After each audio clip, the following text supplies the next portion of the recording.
ناظرین، آج ہم آپ کو دبئی کے بارے میں بتائیں گے کہ دبئی کا نام دبئی کس وجہ سے رکھا گیا۔ دب عربی میں گوہ یعنی سنگول کو کہتے ہیں۔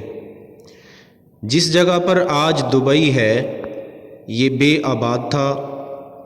یہاں پر بے شمار گوہ یعنی کہ سنگول رہتے تھے۔ گوہ چھپکلی نما بڑا جانور ہوتا ہے اور عموماً اس کی جسامت اور لمبائی تقریباً 6 سے 10 فٹ تک اور چوڑائی تقریباً 1 سے 2 فٹ تک ہوتی ہے۔ تو دب عربی میں گوہ کو کہتے ہیں، اس وجہ سے دب سے دبئی مشہور ہو گیا۔ ناظرین، اگر آپ کو ہماری ویڈیو پسند آئی ہے تو ہمارے چینل کو سبسکرائب کر کے بیل آئیکن کو کلک کریں اور کمنٹس میں ہمیں کمنٹس بھی لازمی کریں۔